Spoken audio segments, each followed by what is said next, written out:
frères. Madame Kosciusko-Morizet.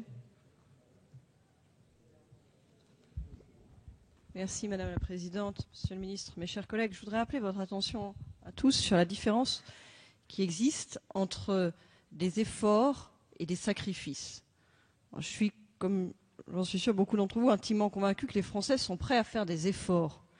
Ils sont conscients de la crise mondiale, européenne. Ils sont conscients du déficit de compétitivité dans lequel nous nous trouvons. Ils sont conscients de nos difficultés. Ils sont prêts à faire des efforts. Mais là, ce que vous leur demandez à travers ce PLF et à travers cette mesure sont des sacrifices. Quelle est la différence? Eh bien, il n'y a pas de perspective. On fait des efforts pour s'en sortir, on fait des efforts pour rebondir, on consent temporairement à apporter son écho. Les sacrifices, on ne voit pas le bout du tunnel. Toujours plus de dépenses, pas de mesures structurelles pour retrouver notre compétitivité.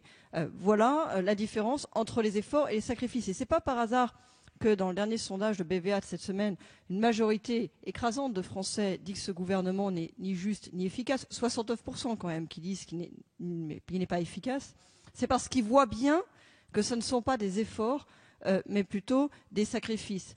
La différence, elle sera dans la durée des prélèvements, leur caractère éventuellement temporaire, dans les perspectives de réforme auxquels ces nouveaux fonds sont affectés, auxquels ces prélèvements sont assortis, et puis dans la possibilité aussi éventuellement, non pas seulement de se laisser prélever des sommes, mais soi-même de les réinvestir au bénéfice de l'économie nationale. Alors c'est compliqué pour l'impôt sur le revenu, mais je voudrais vous rappeler pour mémoire qu'il y a beaucoup de contribuables qui ont reçu en ce moment leur feuille de supplément de prélèvement sur l'ISF, qui sont en train de se rendre compte qu'ils ne vont pas pouvoir l'investir dans le dispositif ISF PME.